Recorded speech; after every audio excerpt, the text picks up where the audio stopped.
Fala pessoal, tudo bem? Aqui é o Vinícius, Portfólio do Vinícius, com mais um vídeo solo aqui no ar, com o título Revista Veja em Não Desgastar Bolsonaro Além da Conta. Olha, repórter da semana passada sobre a Veja, que eu não fiz o vídeo logo depois, né, não tive tempo, mas assim, fazendo aqui uma reflexão um pouco mais distante e também estudando melhor, refletindo melhor sobre essa entrevista do Jair Messias Bolsonaro na Veja, a gente precisa ter assim muita cautela, analisar com muita frieza. Lembrando o seguinte, apesar do fracasso do 7 de setembro, apesar dele ter, enfim, precisado da ajuda do Michel Temer para poder até mesmo não entrar num processo de impeachment, porque ele foi além, né, testou os limites, né, ali das instituições naquele momento. Eu já falava aqui antes, em outros vídeos, que algum rearranjo iria acontecer. Nem que fosse um rearranjo envolvendo o próprio Bolsonaro, certo? Até porque, uma outra coisa que me falava bastante, que houve muito investimento, né, para que você tirasse Lula e PT do páreo. Houve muito esforço, além do permitido, além daquilo que era legal, para você tirar Dilma Rousseff da presidência e você tirar Lula do páreo. E agora, né, com o Bolsonaro desgastado, você tem um Lula agora absolvido, vamos falar assim, com julgamento anulado, né, e com amplas chances de ser o próximo presidente. Eles precisariam, claro, deixa eu acrescentar aqui, sem uma suposta terceira via, sem esse candidato que seja uma terceira força, nada impede que eles se rearranjem em torno do próprio Bolsonaro, por pior que eles sejam. Agora, eles vão conseguir fazer isso? Vamos falar sobre isso. Outra coisa, será que as pessoas assim que estão mais empolgadas com o Lula candidato podem ficar tranquilas?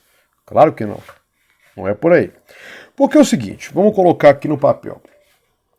Certamente, depois do encontro com o Michel Temer, desse apaziguamento ali das tensões entre Bolsonaro, Planalto, STF, obviamente também Congresso Nacional. O Bolsonaro vai à ONU, faz aquele discurso horroroso, mas essa dele ter que ficar ali em quarentena, no caso, a equipe, né? E você tem, na verdade, até uma diminuição da sua exposição pública, né? Do que antes se tinha, ele está assim, tanto resguardado. É o momento em que começa o quê? Começa você tem ali as eminências pardas clássicas ali da República Brasileira, né, que a gente poderia chamar de o Centrão, e Michel Temer sempre muito bem próximo desse pessoal, né? Estão ali vendo uma saída que seja uma terceira via com o próprio Bolsonaro, sim. Não nos estranhemos em relação a isso, não. Que é o que pode acontecer. Porque aquela estratégia anterior de que, olha, Bolsonaro não é o nosso candidato, mas vai ter que ser com ele, mas a gente vai tentar domesticar Bolsonaro, não domesticaram, talvez tenha voltado.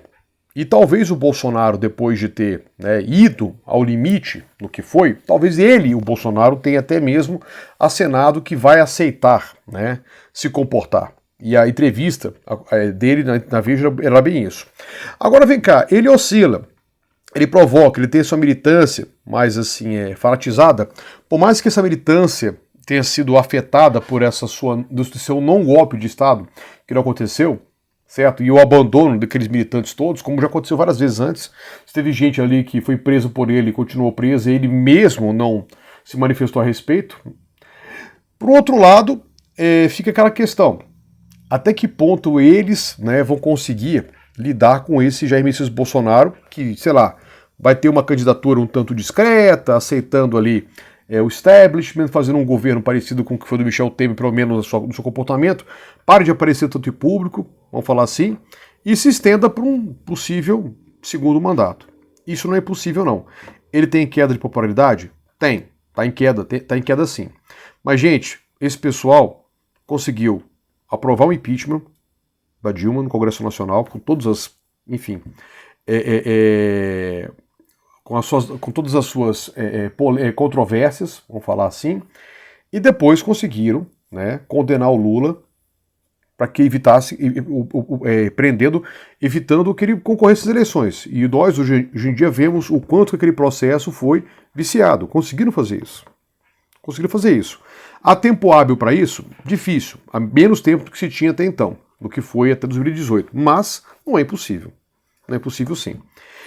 Não estou dizendo que será essa a estratégia, que esse rearranjo aconteça de fato em torno do Bolsonaro, que aconteça também aquela fusão do partido PSL com o DEM e talvez com o PP também, e aí forme um partidão de direita e que ele tenha que, né, assimilar, fazer parte desse partido, não ser mais o dirigente do partido. O sonho do Bolsonaro era ter um partido para ele. Ele não conseguiu isso, não vai conseguir ter, está sem partido ainda.